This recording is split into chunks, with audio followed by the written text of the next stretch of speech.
She wasn't naive. She just believed that if it was meant to happen, it had to be unforgettable, and it was. More intense, more overwhelming, and far more complicated than any romantic comedy would dare promise. Because sometimes, the right man appears out of nowhere and brings exactly the kind of chaos that makes a heart lose all reason. The wine arrived before the courage did. Mia Thomas wrapped her fingers around the glass and watched the deep red swirl under the amber lights of the hotel bar. She hadn't planned to come down tonight. The architecture conference had drained her. 12 hours of panels, handshakes and forced smiles, and all she wanted was her hotel bed and silence. But the room felt too still, the kind of still that made her think too much.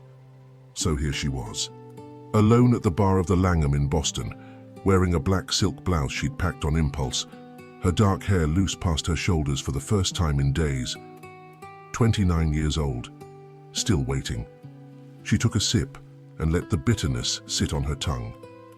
Her parents had loved each other since college, the kind of love that filled a room when they walked in together, that made her father reach for her mother's hand at dinner 40 years later, like it was the most natural thing in the world. She grew up inside that love, wrapped in it, shaped by it. And somewhere along the way, she decided she wouldn't settle for anything less. She turned down David Herrera junior year, said no to the lawyer her mother's friend introduced at Thanksgiving, smiled politely at every man who tried at every party, every work event, every blind date her friends arranged with increasing urgency. None of them made her chest tighten. None of them made her forget what she was about to say. At 23, the waiting felt romantic. At 26, it felt principled. At 29, sitting alone in a hotel bar on a Tuesday night, it felt like something she might need to explain to a therapist. She finished half the glass.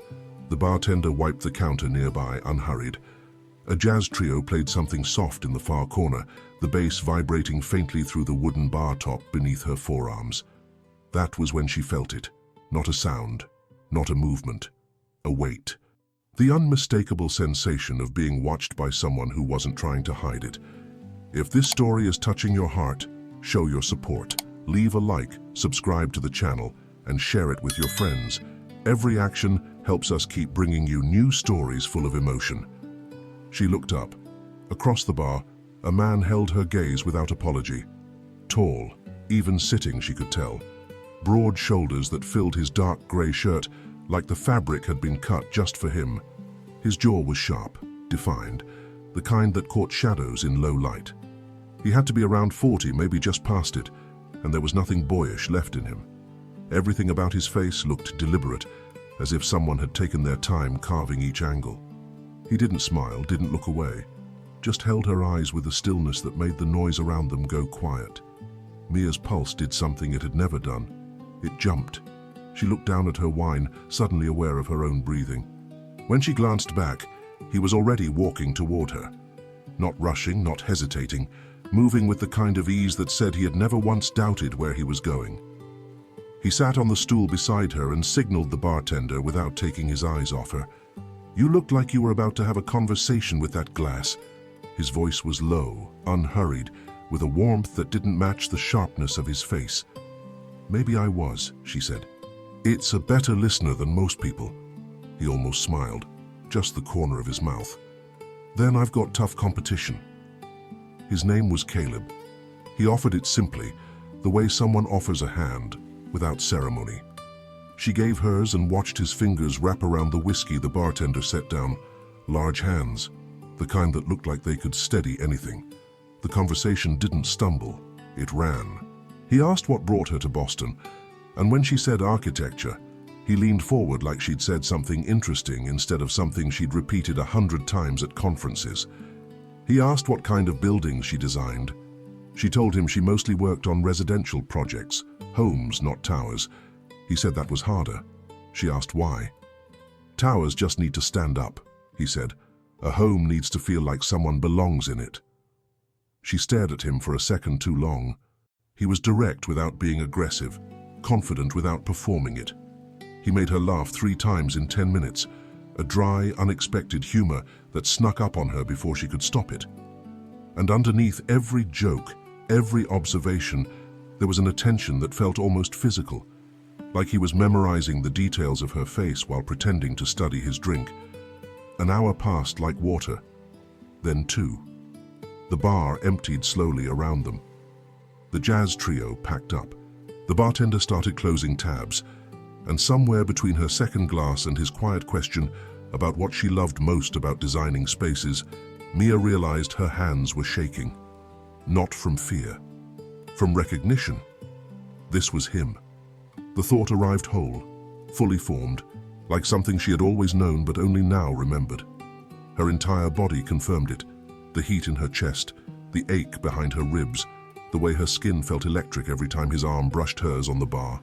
29 years of waiting, and here he was, sitting on a bar stool in Boston, smelling like cedar and warm skin, looking at her like he already knew. When he asked if she wanted to come upstairs, his voice was quiet, almost careful, as if he understood the weight of what he was offering. She said yes, not from impulse, from certainty. His suite was dim, the city glowing through wide windows. He closed the door and turned to her, and for a moment, neither of them moved. Then his hand found the side of her neck, warm, steady, impossibly gentle for someone his size, and he kissed her, slow at first, tasting, learning. His lips moved against hers like he had all the time in the world, and she felt every nerve in her body wake up at once. Her fingers gripped the front of his shirt, pulling him closer, and he responded by wrapping his arm around her waist, pressing her into him until there was no space left between them. He pulled back just enough to look at her. His thumb traced her jaw. His breath was uneven for the first time all night. She whispered that she had never done this before. Not this. Not any of it. He went still. Completely still. His eyes searched hers, and she watched something shift in them. Not surprise, something deeper, something almost reverent. He kissed her forehead, then her temple, then the corner of her mouth. "Then we go slow," he said against her skin. And he kept that promise. Every touch was deliberate, unhurried, as if he was unwrapping something precious. He laid her down on the white sheets and traced the curve of her collarbone with his lips, and she felt seen in a way no conversation had ever accomplished. He whispered things against her skin, not rehearsed, not polished, just raw and honest, and she arched into him, trusting him completely. When they finally came together, she gasped and gripped his shoulders, and he held her gaze the entire time. His expression broke her open. Not control, not conquest, wonder, like he couldn't believe she was real. Afterward, he held her against his chest, one hand tracing slow circles on her bare back. His heartbeat was still fast beneath her ear. She didn't know his last name yet, but she knew. 3 weeks had passed since Boston, and Mia still hadn't told a soul. Not her mother, who noticed everything. Not Jess, her best friend since high school, who would have screamed into the phone for a full minute before demanding every detail. Not even her sketchbook, where she usually left traces of the things she couldn't say out loud. Some things were too new to share, too fragile, like wet plaster that needed time to set before anyone touched it. She sat cross-legged on her bed in the penthouse, phone in hand, rereading the last string of messages for the 3rd time that morning. Caleb had texted at 6 a.m., earlier than usual, just 2 lines. "Couldn't sleep. Kept thinking about what you said about doorways." She had told him, somewhere around midnight the night before, that she believed doorways were the most important part of any home. Not walls, not windows, doorways, because they were the moment of transition, the exact point where someone decided to come in or walk away. He remembered everything she said. Every offhand comment, every half-finished thought she abandoned mid-sentence. He picked them up and carried them into the next conversation like loose threads he intended to weave into something. She typed back, "What about doorways kept you up?" His reply came fast, "Trying to figure out if you were talking about architecture or something else." She smiled, bit her lower lip, typed and deleted 3 responses before settling on, "Maybe both." This was what the last 3 weeks had been, a slow daily unraveling. After that night in Boston, they had exchanged numbers with the kind of quiet formality that felt almost absurd given what they'd shared hours before.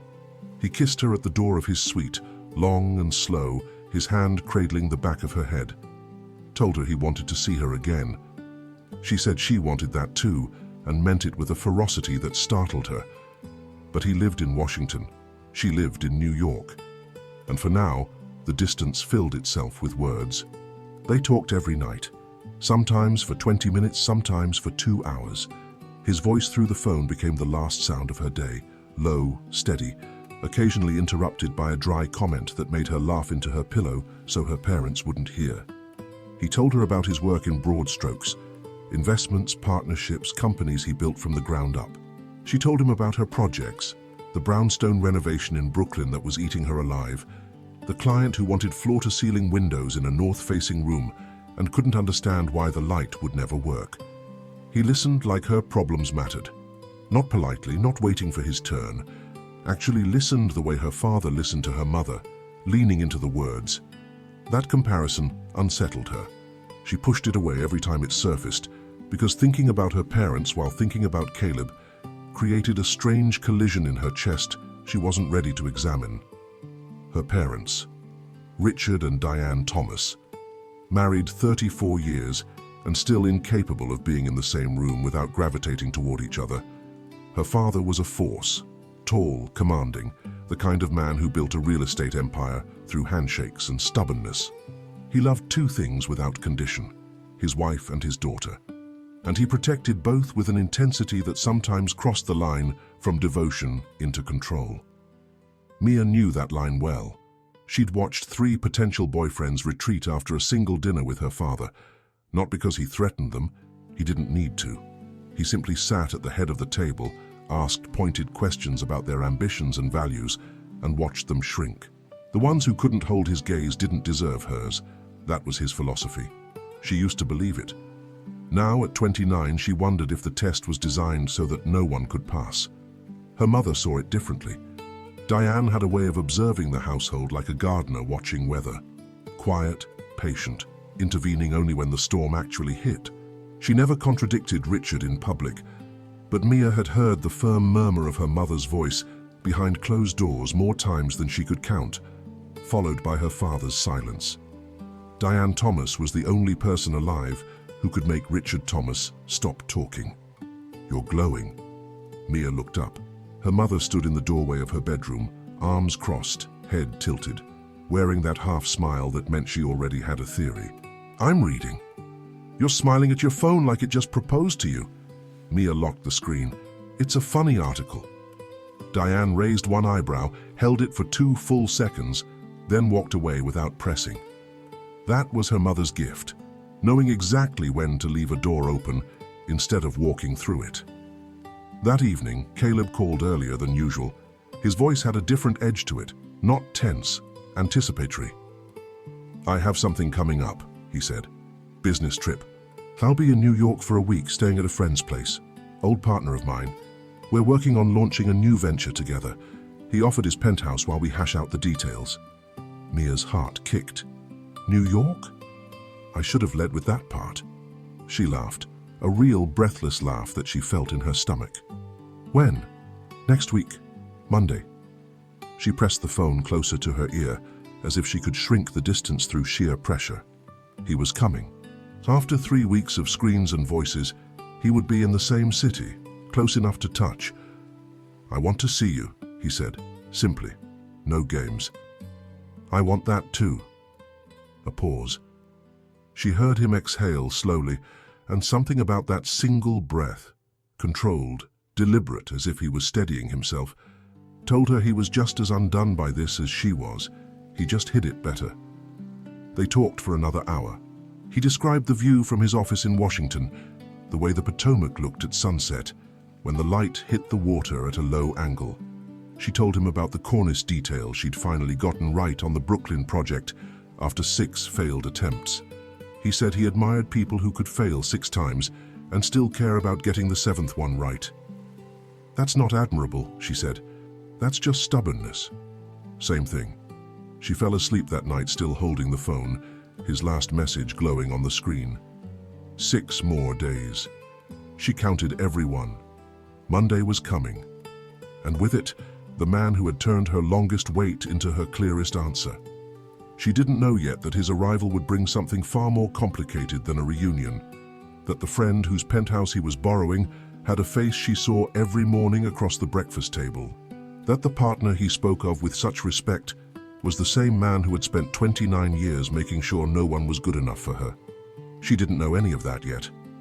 All she knew was that her heart was full, and Monday couldn't come fast enough. The elevator chimed at 11:42 on a Monday morning, and Mia's life split cleanly in two. She was standing in the kitchen, barefoot, spreading cream cheese on a bagel with the careless precision of someone who had done it 1,000 times in that same spot. Her hair was twisted up with a clip, and she wore an old college sweatshirt that hung past her hips. She wasn't expecting anyone. Her father had mentioned his business partner would arrive sometime before lunch, and she hadn't thought twice about it. The name was familiar the way wallpaper is familiar, always there, never examined. She had heard it in phone calls, at dinner parties, in her father's office conversations that blurred into background noise. A name without a face, a business associate she had simply never met. The elevator doors opened directly into the penthouse foyer, the way they always did for expected guests whose access had been cleared downstairs. She heard her father's voice first. Loud, warm, the tone he reserved for people he genuinely liked, which was a short list. "There he is. Get in here." Then footsteps, heavy, confident, a rhythm she recognized before her brain caught up. She looked up from the bagel. Caleb Reed stood in the foyer of her parents' penthouse, shaking her father's hand. The knife slipped from her fingers and clattered against the marble counter. The sound was small, sharp, impossibly loud in her ears. He hadn't seen her yet. He was laughing at something her father said, his overnight bag slung over one shoulder, wearing a navy Henley that stretched across his chest the way she remembered from that night in Boston. Same shoulders, same jaw, same hands that had traced her skin in the dark.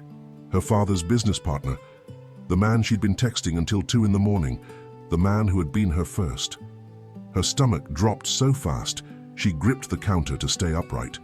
Her father turned toward the kitchen. "Sweetheart, come meet Caleb. I've talked about him for years, about time you two actually crossed paths." Caleb's eyes found hers. The shift was instant. His expression, open and relaxed a second before, hardened into something unreadable. His jaw tightened. The hand holding his bag strap went white at the knuckles, but his feet didn't falter. He kept walking, following her father into the open kitchen, his face a mask of composure that she recognized now as something he had perfected long before he met her. She couldn't breathe. "Mia, this is Caleb Reed. Caleb, my daughter. The architect I won't shut up about." Caleb extended his hand. Steady, controlled, as if they were meeting for the first time, which, in every way that mattered to her father, they were. She took it. His palm was warm. His fingers closed around hers with a pressure that said everything his face wouldn't. "I didn't know. I swear I didn't know." "Nice to meet you," she managed. Her voice came out thin, polished, a performance she didn't know she was capable of. "Likewise." One word. Low. Flat. His eyes held hers for half a second too long before he released her hand and turned back to her father. Richard Thomas was already talking about the new venture, pulling Caleb toward the study, oblivious to the earthquake that had just cracked through his kitchen. He clapped Caleb on the back. Caleb followed, his stride easy, his posture relaxed, as though nothing in the world was wrong.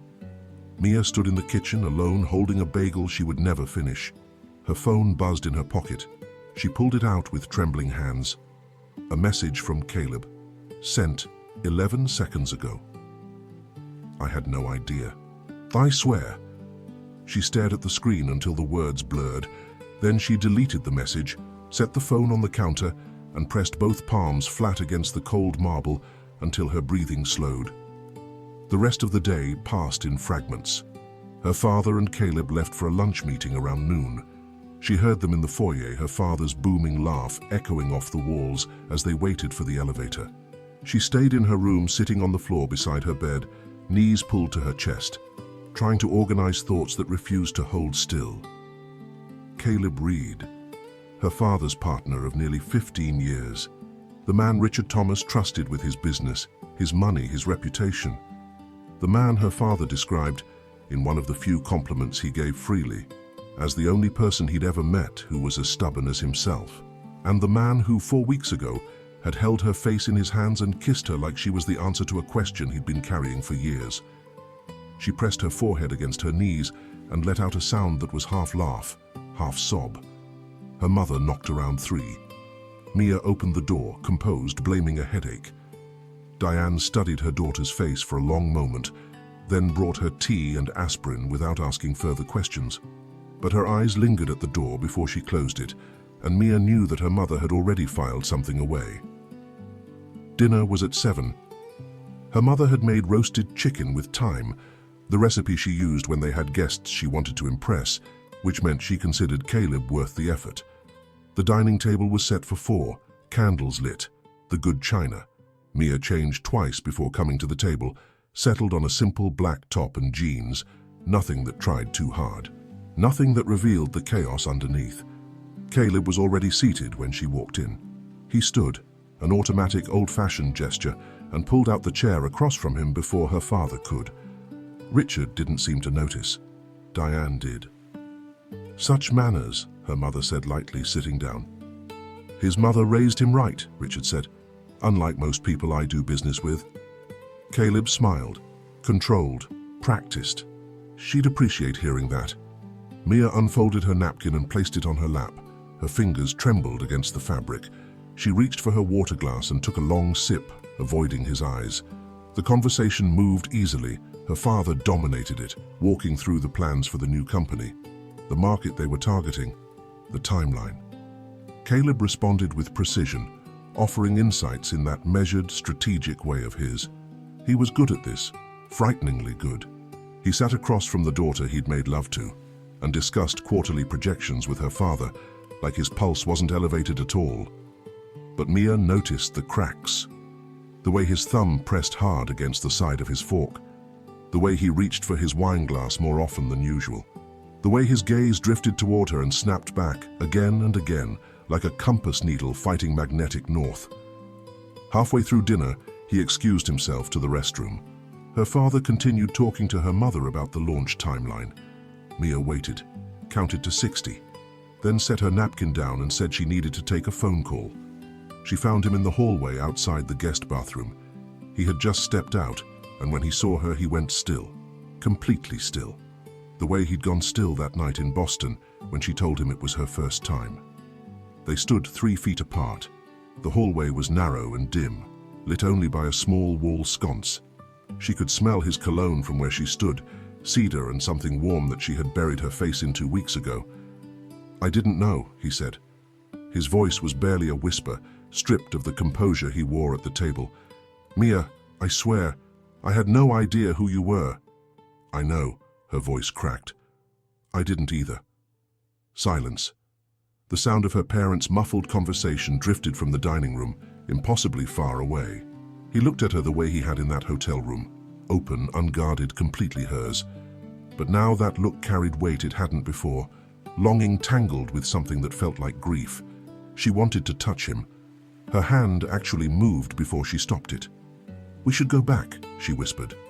He nodded. Slow, reluctant. He walked past her toward the dining room. As he did, his fingers brushed the back of her hand, so briefly it could have been an accident. It wasn't. She stood in that hallway for 10 more seconds, eyes closed, feeling the ghost of his touch burn across her skin. Then she smoothed her expression, walked back to the table, and picked up her fork. Her father was still talking about profit margins. Her mother was watching her. Mia woke to the smell of fresh coffee and the sound of her father's laugh rolling down the hallway like distant thunder. She lay still for a moment, staring at the ceiling, letting the reality settle over her the way it had every morning since Monday. Caleb was here, sleeping 30 feet from her bedroom, eating at her family's table, shaking her father's hand while carrying the memory of her body against his. She pressed the heels of her palms into her eyes and exhaled. "Get up. Brush your teeth. Be normal." The kitchen was already alive when she walked in. Her mother stood at the stove, flipping something that sizzled. Her father sat at the head of the breakfast table with the newspaper open, reading, glasses low on his nose, a mug of black coffee at his elbow.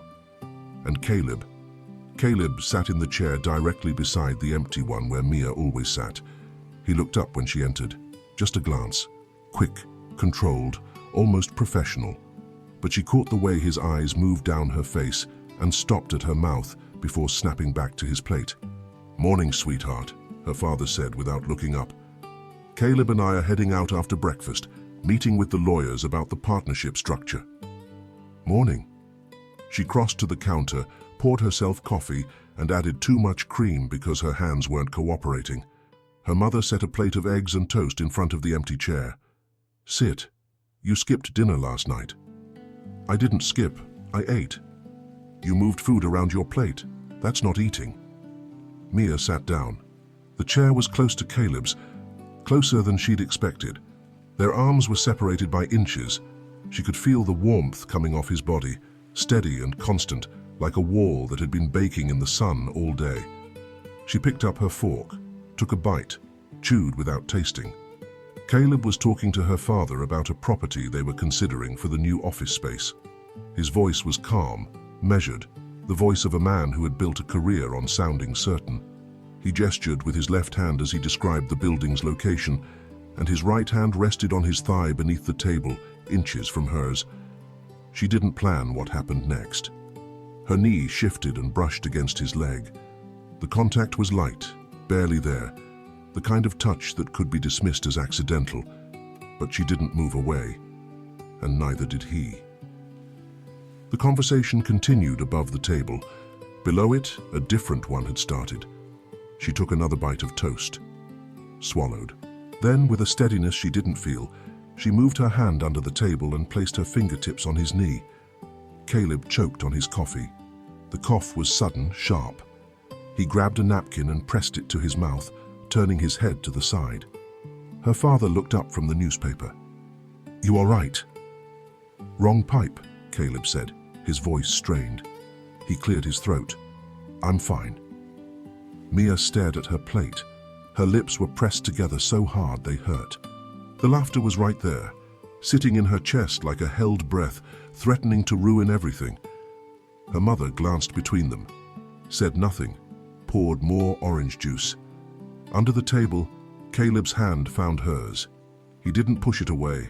He held it, firm, brief, then released it and returned to his coffee as if nothing had happened. But she saw it, the faintest tremor in his jaw, the way he gripped the mug tighter than necessary, the way his breathing had changed, deeper, slower, the kind of deliberate breathing someone uses when they're trying very hard to stay in control. She almost lost it right there. Breakfast ended. Her father and Caleb left for their meeting. Mia helped her mother clear the table in silence, and when Diane asked if she wanted to go shopping that afternoon, she said yes without thinking, desperate for anything that would fill the hours until she had to sit across from him again. The day stretched long and shapeless. She sketched in her room, reviewed plans for a client in Brooklyn, called Jess and talked about nothing for 20 minutes, dodging every question about her mood.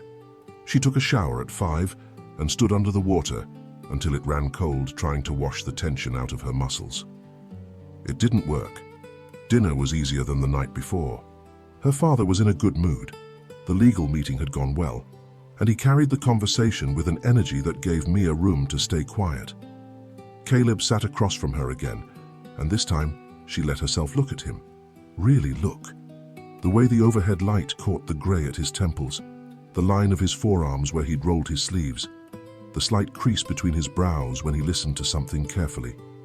He caught her looking once, held it for a beat, then picked up his glass and drank, and she could see his throat move as he swallowed. After dinner, her parents settled into the living room. Her mother read. Her father watched the news. Mia said goodnight around 10, kissed both their cheeks, and closed her bedroom door. She changed into a thin camisole and cotton shorts, brushed her teeth, got into bed, pulled the covers to her chin. She lasted 40 minutes. At 10:45, she got up, opened her door without a sound, and walked down the dim hallway to the guest room. The penthouse was quiet. Her parents' bedroom door was closed, the faint blue light of the television flickering beneath it. She knocked. 2 soft taps. The door opened almost immediately, as if he'd been standing right behind it, as if he'd been waiting. Caleb stood in a grey t-shirt and dark sweatpants, his hair pushed back like he'd been running his hands through it. His eyes dropped to her bare legs, climbed back to her face, and something behind them shifted, a lock turning. She stepped inside. He closed the door. The click of the lock was the only sound. Then everything was motion. He moved toward her and she toward him, and they met in the middle of the room like 2 people who'd been holding their breath for days and finally let go. His hands gripped her waist, lifted her, pulled her against him with an urgency that knocked the air from her lungs. Her back hit the door and his mouth found hers, hard, hungry, desperate. Not the careful, exploring kiss from Boston. This was different. This was weeks of silence and stolen glances and polite handshakes, and it tasted like relief and agony at once. She wrapped her legs around his hips and he pressed into her, pinning her between his body and the wood. His hands slid up her thighs, her ribs, tangled in her hair. She kissed him back with everything. Tongue, teeth, the small sound that escaped her throat when his lips moved to her neck, and he bit down gently on the spot below her ear. Minutes passed, maybe more. Time dissolved. He carried her to the bed without breaking the kiss, laid her down, and his weight settled over her, warm, solid, overwhelming in the best way. His fingers found the hem of her camisole and began to pull it up, his lips following the path of newly exposed skin. Her stomach, her ribs, the curve just below, a knock at the door. They froze. Caleb, her father's voice, muffled by the door but unmistakable. "You still up?" Mia stopped breathing. Caleb's hand was flat against her stomach. His forehead dropped to her collarbone. She felt his entire body tense. "Yeah," he called. Steady. Impossibly steady. "Give me a minute." "Harrison just called. He got us a 7 a.m. meeting with the investors tomorrow. Wanted to make sure you knew before I turned in." "Got it. Thanks, Richard." Footsteps retreated down the hallway, then silence. Mia stared at the ceiling. Her heart hammered so hard she could hear it in her ears. Caleb hadn't moved. His body still hovered over hers, his breathing ragged against her skin. Slowly, he pulled back, sat on the edge of the bed, ran both hands down his face. She sat up, pulled the camisole back into place with shaking hands. The room felt different now, the air colder, the shadows longer. "This is wrong," she whispered. The words hurt coming out like swallowing glass. "He's right there, down the hall. He trusts you." Caleb didn't look at her. His elbows were on his knees, his head bowed. She watched his shoulders rise and fall with each breath. "I know," he said finally. His voice was raw, scraped clean of everything except the truth. Silence sat between them like a third person. She stood. He stood too, crossed to the door, pressed his ear against it. Waited. Then opened it slowly, checked the hallway in both directions and stepped aside. She paused in the doorway, looked back at him. His face was tight with something she couldn't name. Not anger, not regret. Something heavier. The look of a man standing between 2 loyalties and watching himself get pulled apart. She walked back to her room on silent feet, closed the door, and leaned against it until her legs gave out, and she slid to the floor. In the guest room, Caleb sat on the edge of the bed for a long time, staring at the door she'd walked through. The sheets smelled like her. He didn't sleep. The calendar on Mia's phone had never made her sick before. She sat on the edge of the bathtub at 6 in the morning, scrolling through the small colored dots that tracked her cycle with the precision of an engineer. She had opened the app out of habit, the same absent-minded reflex that made her check the weather or her email before her feet hit the floor. But today, the numbers didn't add up. 5 days late. She stared at the screen, counted again, counted a third time going back to the night in Boston, to the timeline she had memorized without meaning to. They had been careful. She remembered that clearly. He had been deliberate about it, the same way he was deliberate about everything. There was no reason for this. 5 days didn't mean anything. Stress could do that. Travel, a disrupted routine. She'd been late before, once in college during finals week, when she hadn't slept in 3 days. She set the phone down, brushed her teeth, pulled her hair back, looked at herself in the mirror and told herself it was nothing. By 10 o'clock, the nothing had become a roar. She couldn't focus. The client drawings open on her laptop blurred into meaningless lines. She typed the same email twice and deleted it both times. Every few minutes her hand drifted to her stomach, a reflex she couldn't explain and couldn't stop. At noon, while her parents were out and Caleb was at a meeting downtown, she grabbed her purse, took the elevator to the lobby and walked 4 blocks to the nearest pharmacy. The fluorescent lights hummed overhead as she stood in the aisle, staring at a row of boxes that all promised answers in 3 minutes or less. She picked one, paid with cash, walked home fast, her heels clicking against the sidewalk like a metronome counting down something she wasn't ready for. The bathroom door locked behind her. She followed the instructions with hands that shook so badly she almost dropped the stick. Then she sat on the cold tile floor back against the tub and waited. 3 minutes. The longest 3 minutes of her life were spent staring at a white plastic window the size of a postage stamp. She thought about the night in Boston, the way Caleb had looked at her after, like she had given him something he didn't know he needed. She thought about her parents at the breakfast table that morning, her father kissing her mother's temple before leaving. She thought about the guest room down the hall and the man sleeping in it who didn't know what she was doing right now. The second line appeared slowly, faint at first, then unmistakable, positive. The bathroom tile was cool against her palms when she pressed them flat on the floor.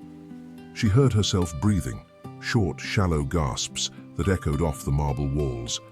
Her vision blurred. She blinked and felt tears run down both cheeks simultaneously, dropping onto her collarbone, soaking into the neck of her shirt. She wanted this baby.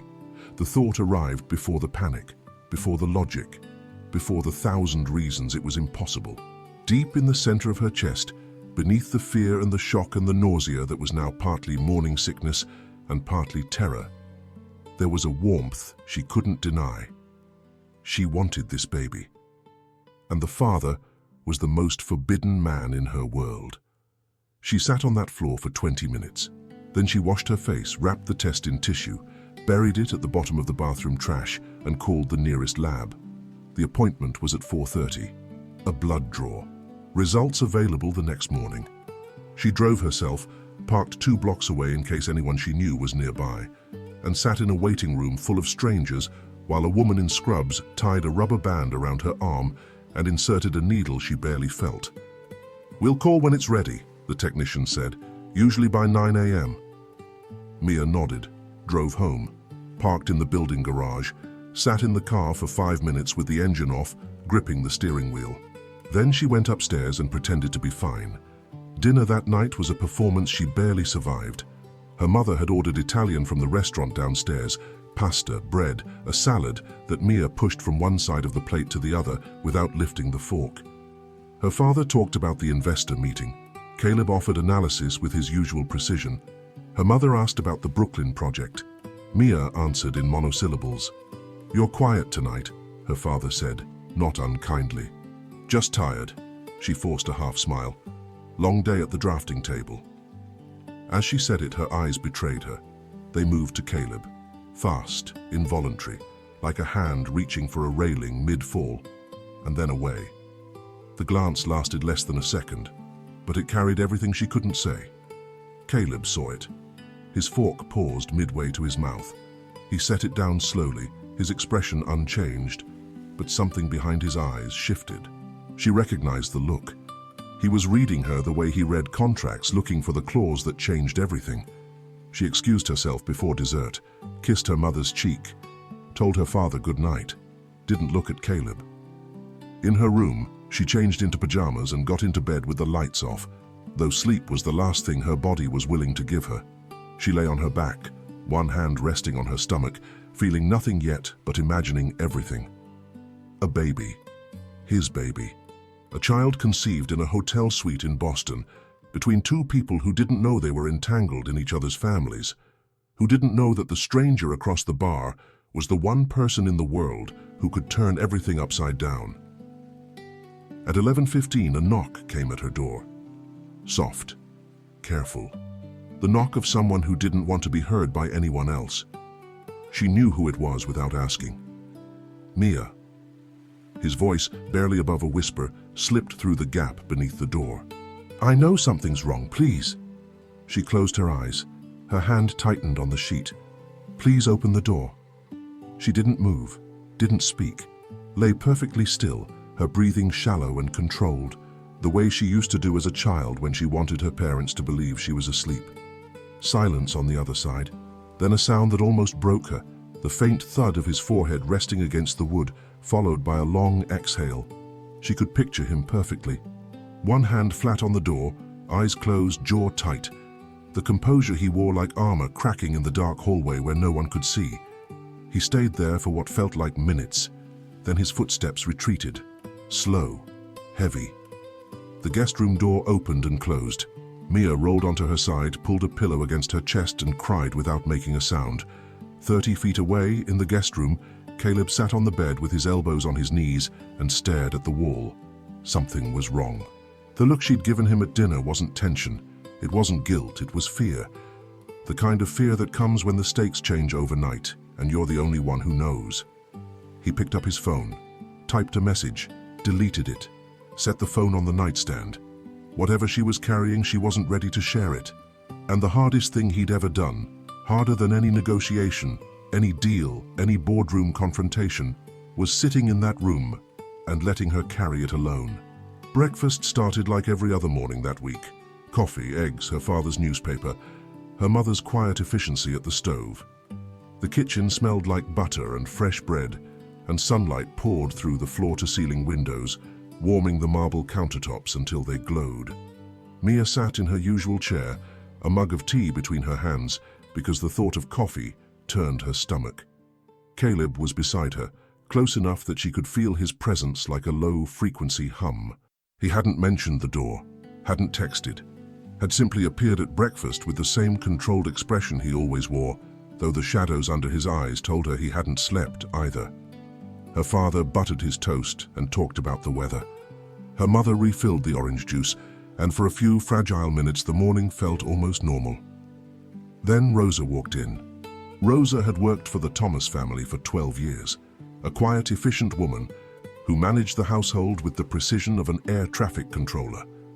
She approached the table holding the cordless house phone, her expression mildly apologetic for the interruption. "Miss Mia, there's a call for you." Mia glanced up. "Who is it?" They didn't say. "A medical office, I think." The tea mug froze halfway to her lips. "Take a message, please." "I'll call back." Rosa nodded, stepped into the hallway and spoke briefly into the phone. She returned a moment later, and the look on her face, the slight hesitation, the way she avoided meeting anyone's eyes, sent a cold wire through Mia's chest. "They said to let you know that your pregnancy blood test results are ready for pickup." The words entered the room like a bullet through glass. Silence. Complete, devastating silence. The kind that has weight and texture, that presses against your eardrums and makes the air feel solid. Mia couldn't move. Her hand was still wrapped around the mug, suspended in space, and her entire body had gone rigid. Every muscle locked, every nerve firing at once, screaming at her to run while her legs refused to cooperate. Her father set down his toast. "Mia." His voice was low, not a question, a demand. "Explain." She couldn't look at him, couldn't look at anyone. But her eyes moved on their own, drawn by gravity or instinct or the desperate need to not be alone in this moment, and found Caleb. He was staring at her, not with shock, not with the controlled mask he'd been wearing all week. His eyes were wide and burning with something fierce, something raw, something she had never seen on his face before.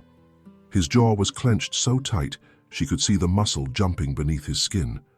His hands gripped the edge of the table. She couldn't read it. Anger? Fear? She didn't know. The tears came before she could stop them, hot and fast, blurring the kitchen into smears of light and color. She pushed back from the table, the chair scraping against the floor with a sound like a gasp, and ran. Down the hallway, past the living room, into her bedroom. The door slammed behind her, and the lock turned with a click that echoed through the penthouse like a verdict. She pressed her back against the door and slid to the floor, knees drawn to her chest, sobbing so hard she couldn't breathe. The phone was in her hand. She didn't remember grabbing it. With trembling fingers, she opened her email, found the lab's message, and tapped the attachment. The screen loaded slowly. Line by line, the results appeared. Positive. HCG levels consistent with approximately 5 weeks of pregnancy. She let the phone fall to the carpet, pressed both hands over her mouth and cried into them, her body shaking against the door. Outside, she heard raised voices, her father's, sharp and commanding, her mother's, lower, trying to mediate. Then footsteps, her mother's heels clicking down the hallway. A knock. "Sweetheart, open the door." "I need to be alone, Mom." Her voice came out wrecked, barely recognizable. "Please, just give me a minute." A pause. "I'm right here when you're ready." The heels retreated. More voices from the kitchen, her father's anger escalating, a door opening and closing. Then her mother's footsteps following his, out toward the elevator, her tone firm and insistent, pulling him away before he could reach his daughter's door in the state he was in. Quiet settled over the penthouse. Then a different knock, heavier, lower on the door, as if the person on the other side had his forehead pressed against the wood. "Mia, it's me," Caleb's voice, stripped bare. No composure, no strategy, no careful distance, just him. "Open the door, please." She wiped her face with both hands, stood on unsteady legs, reached for the lock. The door opened. He stood in the hallway, and she had never seen him look like this. His face pale, his eyes red-rimmed, his chest rising and falling with the kind of breathing that comes from fighting to stay standing. He stepped inside, and she closed the door behind him, locking it again. For a moment, they just stood there, 2 feet apart. The room was small with both of them in it, her unmade bed, the curtains half drawn, the morning light cutting across the carpet between them. She held up her phone. The email was still open, the results glowing on the screen. He took it, read it once, twice. His eyes moved between the screen and her face, back and forth, as if he was trying to reconcile 2 realities that shouldn't exist in the same room. She waited, her arms wrapped around herself, her shoulders hunched, bracing for rejection the way she'd braced for it her whole life, quietly, internally, with a dignity that cost her everything. Caleb set the phone on her dresser. Then he dropped to his knees. Not slowly, not gracefully. He just went down right there on the carpet, like his legs had given out. His hands found her hips, and he pulled her toward him, pressing his face against her stomach. She felt his breath through the thin fabric of her shirt, warm, unsteady, shaking. He lifted the hem of her shirt, gently, reverently, and pressed his lips to the bare skin of her stomach. The first kiss was soft, almost a whisper. He moved slowly, left of her navel, then below it, then the center, covering every inch of skin with a tenderness that broke something open inside her chest. His hands held her steady at the waist, his thumbs tracing small circles against her hip bones, and she felt his lips tremble against her skin. She couldn't see through the tears. She tangled her fingers in his hair and held on, her body shaking with sobs that had nothing to do with sadness and everything to do with the overwhelming, staggering relief of not being alone. He stood, cupped her face in both hands, tilting it up toward his. His thumbs wiped the tears from her cheeks, smearing them across her skin. His eyes were glassy and fierce at the same time. "I want you," he said. His voice cracked on the last word. He swallowed hard. "I want you, and I want this baby. I have been in love with you since the night you sat down at that bar and told me a wine glass was a better listener than most people." She laughed, a wet, broken laugh that came out tangled with a sob. "I love you." The words fell out of her like they'd been waiting at the door for weeks. "I love you so much I don't know what to do with it." He kissed her, not like the hallway, not like the guest room. This was different, deep and slow and aching, the kind of kiss that holds an entire future inside it.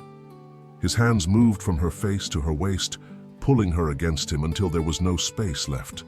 She gripped the front of his shirt with both fists and kissed him back with everything she had been holding since the moment she saw him step out of that elevator.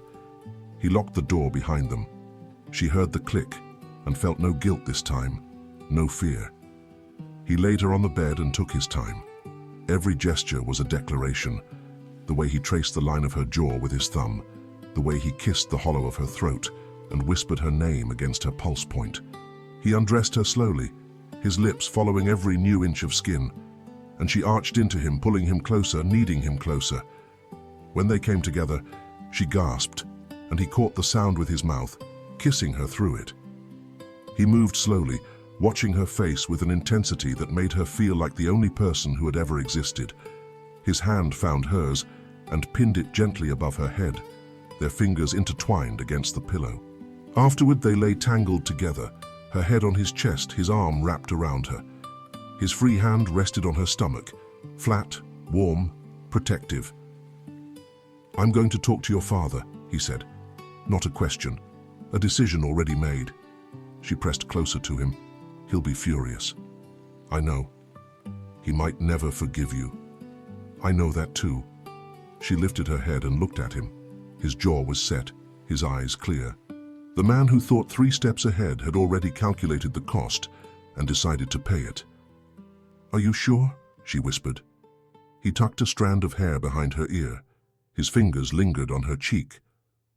"I have never been more sure of anything in my life." They showered together. He washed her hair, working the shampoo through the long, dark strands with a patience that made her chest ache. She leaned back against him under the warm water and felt his arms wrap around her from behind, his chin resting on the top of her head. He lathered soap across her shoulders, down her arms, along the curve of her waist, pressing kisses against her wet skin between each stroke. She turned to face him, and he held her there, water streaming between them, foreheads pressed together. "Whatever happens next," he said, "we face it together."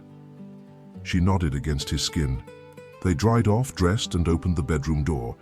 Her father was standing right there. Richard Thomas looked at his daughter's wet hair first, then at Caleb's, then at the space between them, too small, too familiar, too damning. His face changed in stages, confusion into recognition, recognition into disbelief, disbelief into a fury that rearranged his features entirely. He swung. The first punch caught Caleb on the jaw. His head snapped to the side, but he didn't raise his hands. The second landed on his cheekbone. Blood bloomed below his eye. Mia screamed, raw, tearing, a sound that didn't feel like her own. "Dad, stop!" Her mother appeared from the hallway. One frozen second, then motion. Diane grabbed Richard's arm mid-swing and held firm. "Enough!" Mia stepped in front of Caleb, instinct overriding fear. She planted herself between them, palms out, tears streaming. "Don't touch him again." Richard stared at his daughter like a stranger. His knuckles were red and swelling. "You!" He pointed past her at Caleb. "You came into my home, slept under my roof. And you—" "I didn't know she was your daughter." Caleb's voice was steady despite the blood. "Not until I walked through that elevator. Get out. Final, absolute. Dad, not you. Him. Now." Diane touched her husband's shoulder. "Let him go. We'll talk when everyone has calmed down." Caleb looked at Mia. The cut was still bleeding. His expression held everything. Pain, determination, the rage of a man told to walk away from the woman carrying his child. "Go," she whispered. "Please. We'll talk later." He held her gaze, then walked down the hallway, grabbed his bag, and pressed the elevator button. The doors opened. He stepped inside, turned. Their eyes met one last time before the doors closed. Mia slid down the wall and sobbed. Her mother was there instantly, arms tight around her. Richard stood 5 feet away, staring at the closed elevator, knuckles bruising. He walked to his study. The door rattled the frame. Diane stroked her daughter's wet hair. "Tell me everything, from the beginning." So she did.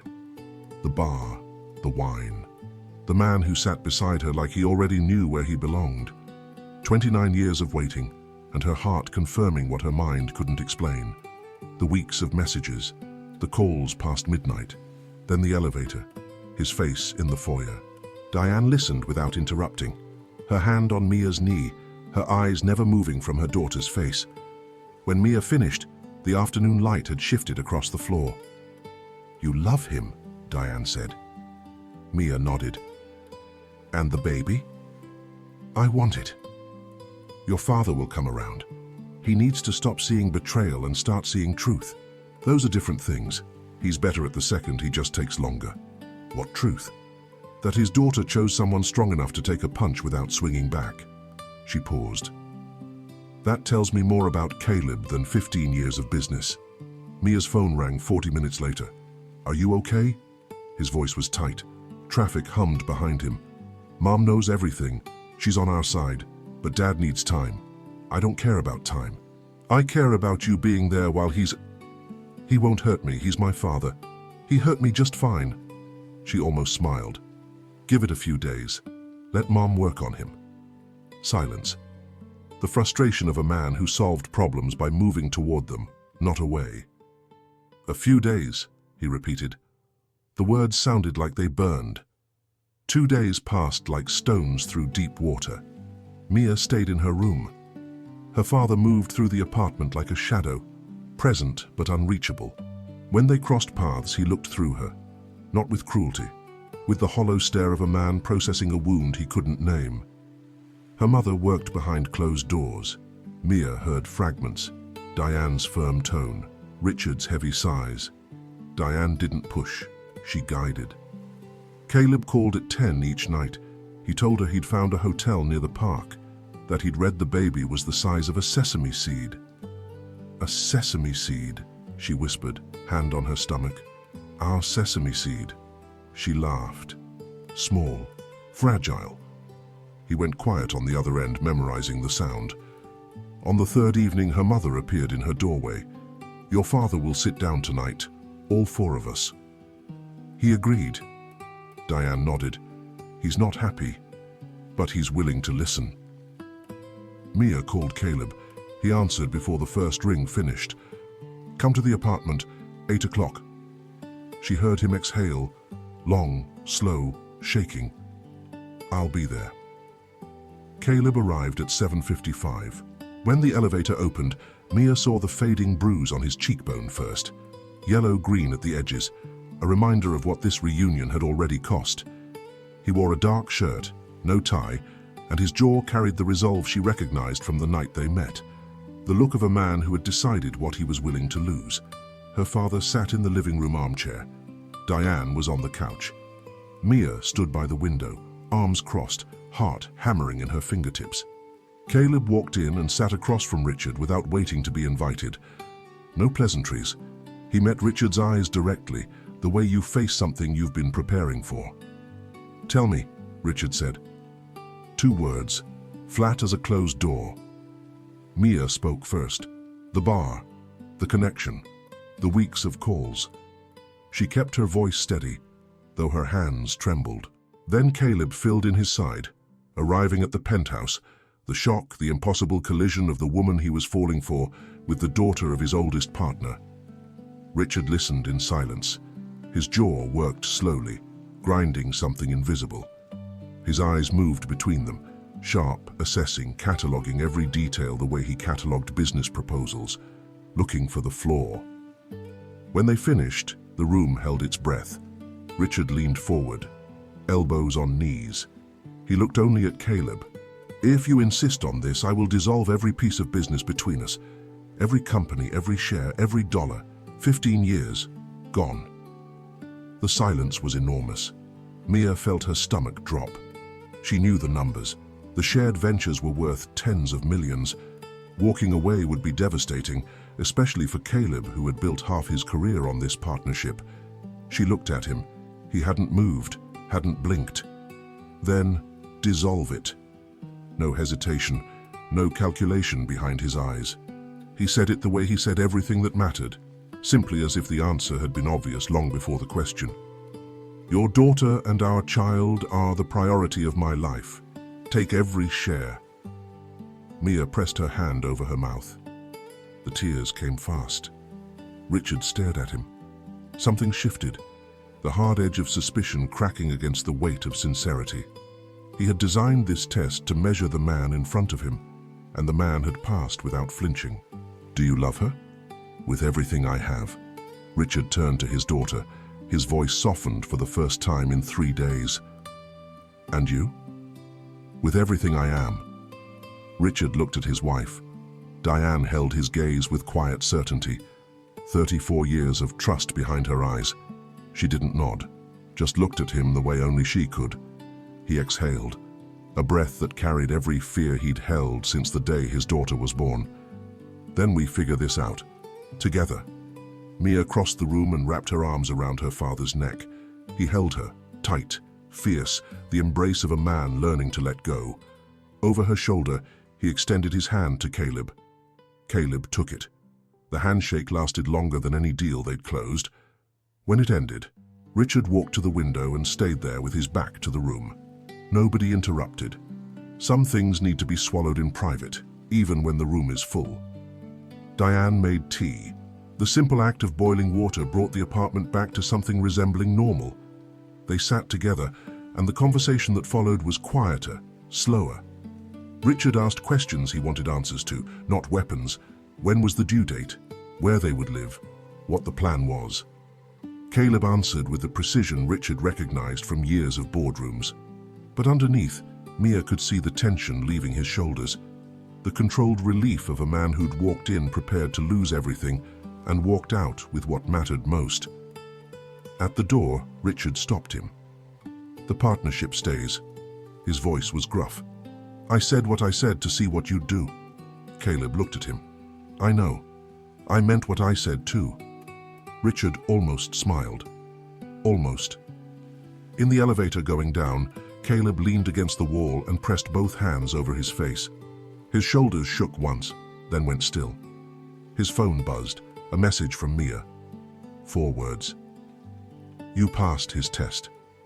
He typed back, "There was never a question." The days after the confrontation moved differently, slower, gentler, like the apartment itself had exhaled after holding its breath for too long.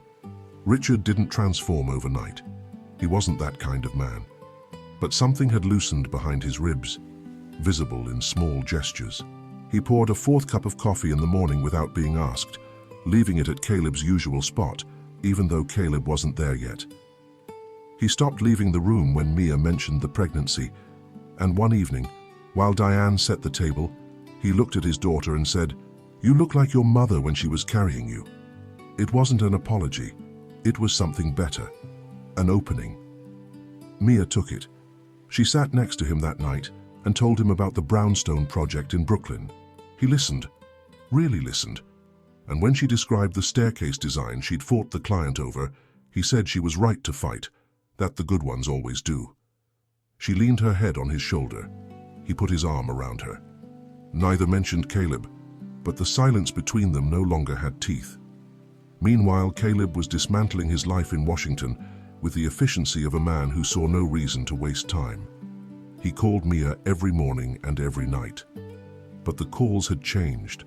They weren't lifelines anymore, they were plans, the language of 2 people building something real. "I found a place," he said one night, 3 weeks after the confrontation. His voice carried a new energy, not excitement exactly, but purpose. "An apartment?" "A house. A mansion, technically. It needs work. A lot of work." She sat up in bed. "Where?" 20 minutes from your parents. Stone facade, original hardwood, 6 bedrooms. Beautiful bones, but the previous owners had questionable taste in everything else. She was already picturing it.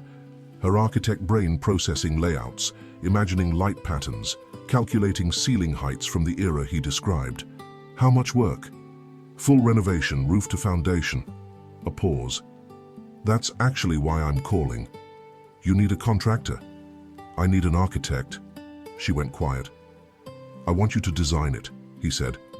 "Our home, every room, every wall, every detail that makes it ours instead of just a building." Her throat tightened. She pressed her hand against her stomach, a habit now unconscious, and blinked hard. You haven't even seen my portfolio. I've seen the way you talk about doorways. That's enough. She laughed and the sound came out wet. You're impossible. Is that a yes? It's a yes. He moved to New York the following week. The transition was seamless on the surface. Meetings rerouted, offices restructured, a life packed into boxes and shipped north. But Mia knew the weight of it. A man who had built his empire in one city was uprooting everything for her. He never framed it as sacrifice, but she felt it every time he mentioned canceling a Washington dinner to be closer for her next checkup. The mansion was everything he described and worse. She stood in the front hall on her first visit, 7 weeks pregnant and slightly nauseous, staring at wallpaper that looked like it had been chosen by someone who hated joy. "It's hideous," she said. Caleb leaned against the doorframe, arms crossed, watching her with barely concealed amusement. That's what the architect is for. She walked through every room, running her fingers along original moldings, window casings, wide plank floors that groaned beautifully underfoot. Despite the dated finishes, the house had presence. High ceilings, deep windows, rooms that breathed. "The kitchen needs to move," she said, pulling out her phone.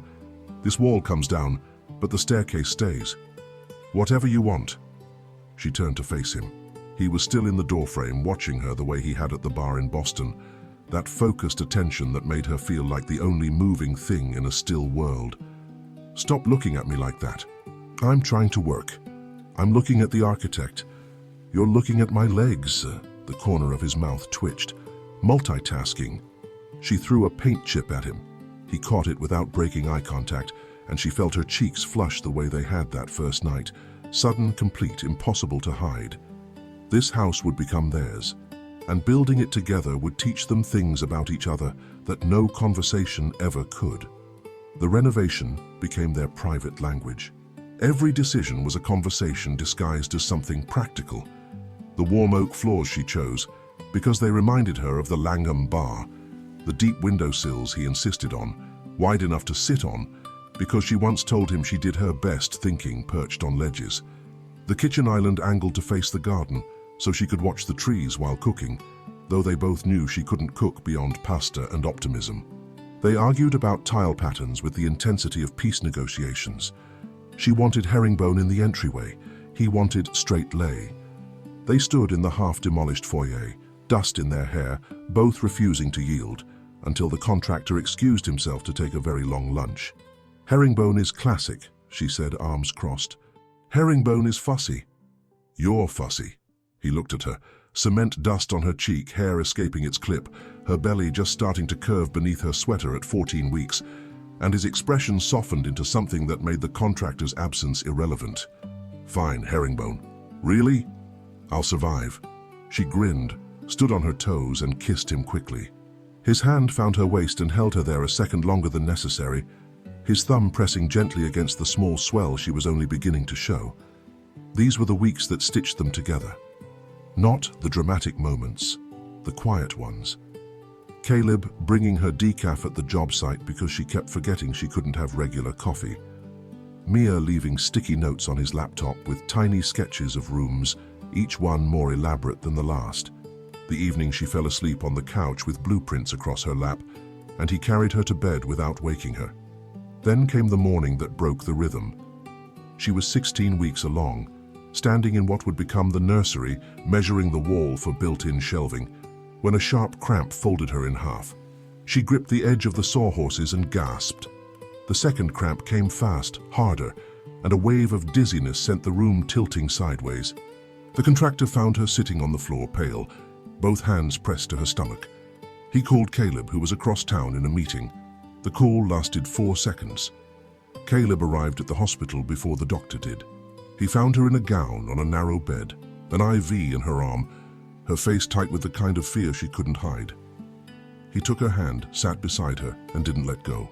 His thumb moved back and forth across her knuckles, steady, rhythmic, an anchor she could feel even through the fog of panic. The doctor spoke in calm, measured tones, elevated stress, dehydration. The baby was fine, but the body was signaling that something needed to change. Bed rest, at least 2 weeks. No work, no site visits, no lifting anything heavier than a glass of water. Mia stared at the ceiling. 2 weeks without work felt like 2 weeks without breathing. "She'll follow every instruction," Caleb said before she could argue. She shot him a look. He met it without flinching. He cancelled everything. 3 investor meetings, a conference call with Washington, a property closing he'd been negotiating for months. His assistant received a single email. Clear the next 2 weeks, no exceptions. He moved into the penthouse temporarily, sleeping in the guest room with the door open so he could hear her if she called during the night. He brought her meals on a tray, argued with her about staying in bed, and read aloud from an architecture magazine because he knew she'd rather listen to that than anything else. Richard watched all of it. He saw Caleb in the kitchen at 6 in the morning, heating soup because Mia had mentioned she was hungry during the night. He saw him adjusting pillows behind her back with the focused attention of someone defusing a wire. He saw the way Caleb's entire body oriented toward his daughter whenever she was in the room. A gravitational pull that had nothing to do with performance and everything to do with instinct.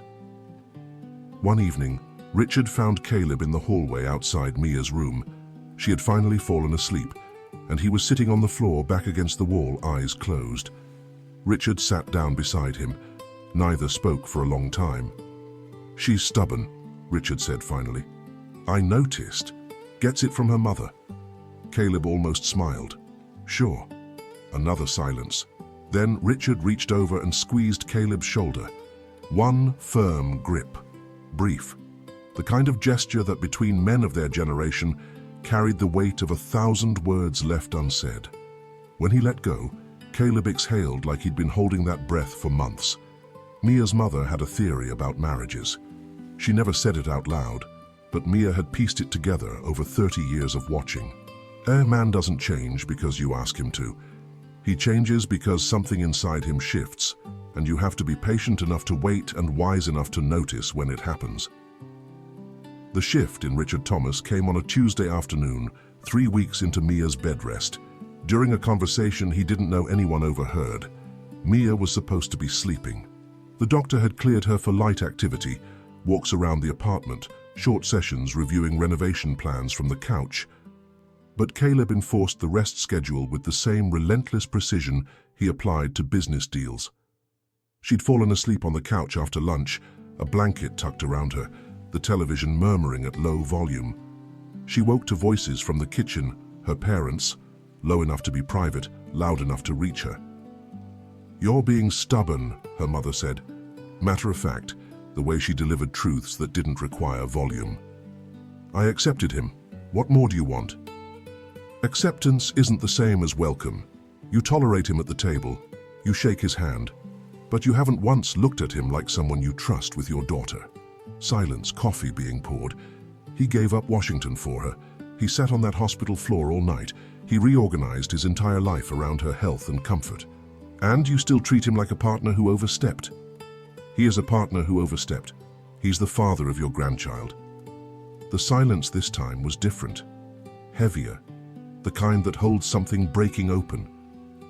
"I know," Richard said. His voice cracked on the second word, just barely, a fracture so thin only someone who had loved him for 34 years would catch it.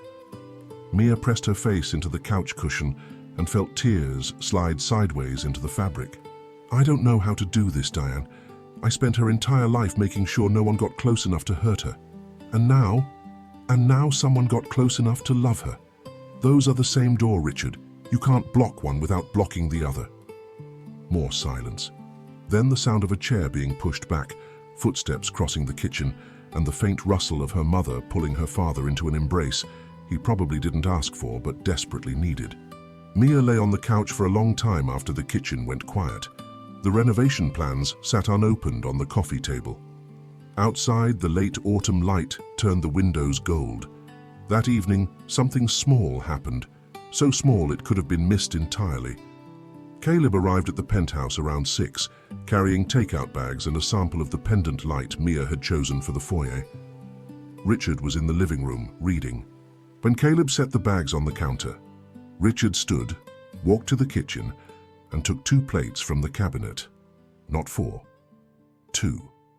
He set one at Caleb's usual place. Then, without a word, he pulled a beer from the refrigerator and placed it beside the plate. Caleb stared at the beer, then at Richard. "Sit down," Richard said gruffly. "The food's getting cold." It was the smallest gesture, a plate and a beer, but Mia, watching from the doorway, understood it perfectly. Her father expressed love through action, bringing her mother flowers every Friday, driving Mia to school himself when the car service would have been easier, building an empire to ensure his family never wanted for anything. Words were Diane's territory. Richard spoke in gestures, and tonight the gesture said, "You belong at this table." Caleb sat. Richard sat across from him. For the first time since the confrontation, they ate together without the protective buffer of Diane mediating or Mia redirecting the conversation. They talked about the renovation, the plumbing delays, the flooring timeline, the landscaper Caleb had hired for the garden. "She designed a stone path through the back," Caleb said. "Curved, not straight. She says straight paths are lazy." Richard almost laughed. "She's been saying that since she was 12. Something passed between them. Not forgiveness that had already been granted, something quieter. The recognition that they both loved the same woman in different ways with the same ferocity, and that there was room for both. Mia went to bed that night with her hand on her belly and a fullness in her chest that had nothing to do with the baby. The mansion was nearly finished. 3 more weeks until every room she designed, every wall she chose, every window she positioned for the perfect morning light would be real and solid, and theirs. She texted Caleb before falling asleep. "Almost home." His reply came in seconds. "Almost." The call came at 7 on a Friday evening, when the October sky had just begun to bruise into purple. Mia was at her parents' penthouse, reviewing final details for the mansion. The renovation was done. Every tile laid, every wall painted, every fixture installed. She had walked through the finished house that morning, running her hands along surfaces she had chosen, standing in doorways she had widened, watching the light fall exactly where she calculated it would. Her phone buzzed. "Caleb. Come to the house. I want to show you something in the garden." "Now?" "I was about to eat." "Eat later. Come and find out." She stared at the phone after he hung up, then grabbed her coat. The mansion sat dark at the end of the tree-lined road, its stone facade glowing under the last daylight. No lights in the front windows, no porch light. She walked to the unlocked door and stepped into the dim foyer. The pendant light she'd chosen, the hand-blown glass she and Caleb argued about for 2 weeks, hung unlit above her. The house smelled like fresh paint and something else, warm, waxy, candles. She followed the scent through the living room, past the kitchen island angled toward the garden, to the back door. Through the glass, she saw it. Her stone path. The one she had designed on a Sunday morning in pajamas, sketching the curve by hand because she wanted it to feel organic, not engineered. She had chosen each stone herself, planted the trees that lined it one by one during a September afternoon when the air smelled like cut grass and beginning. Tonight, the path was lined with dozens of candles in glass holders, their flames steady in the windless air.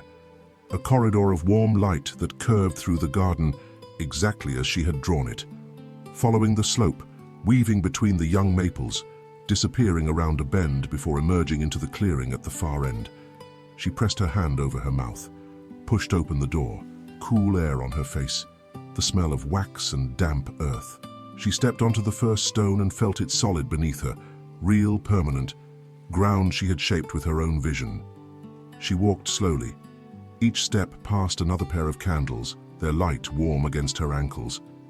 The trees above formed a loose canopy, leaves just beginning to turn, filtering the last sky into fragments. She rounded the bend. There he was. Caleb stood at the end of the path in the clearing she had designed as a sitting area. He wore a dark jacket, no tie, and his hands held a small box the color of midnight. His eyes were red. He had been crying before she arrived. She could see it in the moisture on his lashes, in the set of his jaw, in how his chest moved with each controlled breath.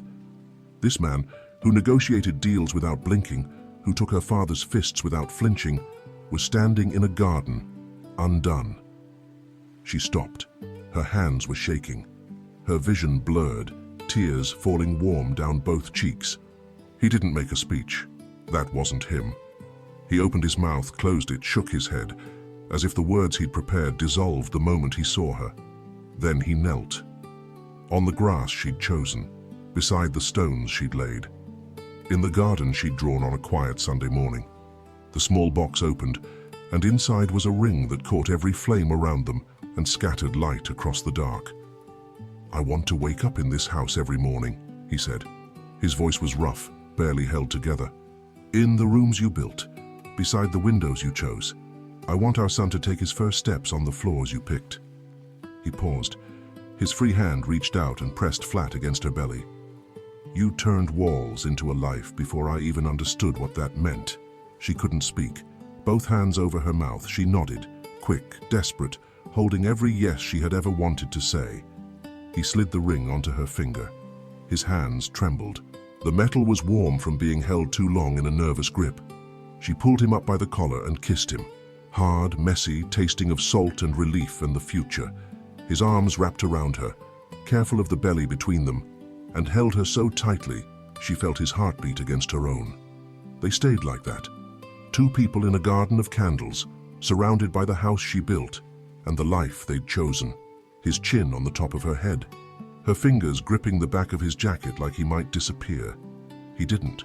He was exactly where he'd promised to be. The morning of the wedding, Mia couldn't zip her dress. She stood in her childhood bedroom, sideways in front of the mirror, one arm twisted behind her back. The dress was ivory silk, simple and flowing, chosen to accommodate 7 months of pregnancy. But the baby had grown since the last fitting, and the zipper stopped an inch short. She laughed, then cried, then laughed again. Her mother found her like that, barefoot, half-zipped, mascara already ruined. "We need a safety pin," Mia said. Diane assessed the situation with the calm efficiency of a woman who had solved larger problems with less. She disappeared into the hallway and returned with a small sewing kit, a silk ribbon, and an expression that said this was already handled. 3 minutes later, the gap was hidden beneath a delicate bow that looked intentional.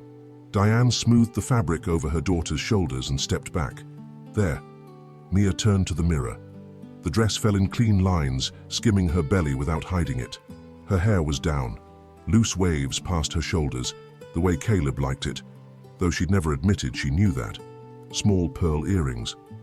No veil. "You look like yourself," Diane said. "That's better than beautiful." A knock at the door. Her father's voice, gruff and uncertain in a way she'd never heard. "Can I come in?" Diane opened the door. Richard stood in a charcoal suit, silver hair combed back, a white rose on his lapel. He looked at his daughter and stopped breathing. His eyes moved over her slowly, the flush on her cheeks, the belly beneath ivory silk. His jaw worked, fighting something enormous behind his eyes. "You're stunning," he said. The word came out rough, like it had to push past something to get free. Mia's chin trembled. "Don't make me cry again. Mom just fixed my makeup." He crossed the room and pulled her into a hug, careful, gentle, mindful of the belly between them. She pressed her face into his shoulder and smelled his cologne, the same one he'd worn her entire life. And for a moment, she was 6 years old again, standing on his shoes while he danced her around the living room. "I'm sorry," he said quietly, so only she could hear. "For how I handled things. For every boy I scared away. For making you think you had to wait alone." She shook her head against his shoulder. "I wasn't waiting alone. I was waiting for the right one." He pulled back and looked at her. His eyes were wet. Richard Thomas, who had stared down boardrooms and business rivals without flinching, stood in his daughter's bedroom with tears on his face and no intention of hiding them. "He's the right one," Richard said, not a question. "He is, Dad." He nodded once, offered his arm. The ceremony was held in the garden of the mansion. Their garden, the stone path now lined with white chairs and small arrangements of winter jasmine.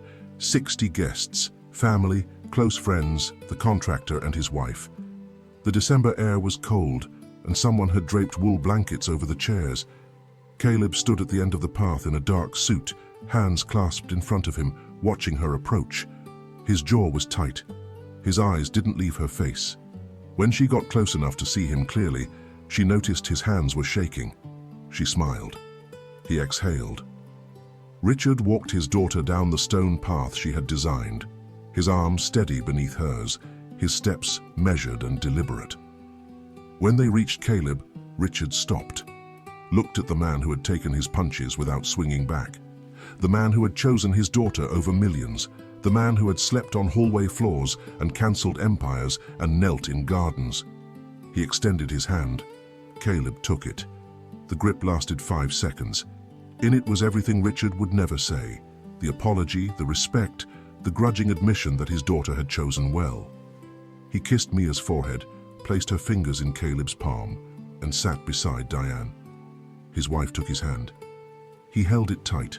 The vows were short. Mia had written hers on the back of a blueprint scrap, because of course she had. Caleb spoke his from memory, his voice steady until the last line when it cracked open, and he had to pause and breathe before finishing. She reached up and wiped the tear from his cheek with her thumb. The guests laughed softly. He caught her hand and kissed her palm.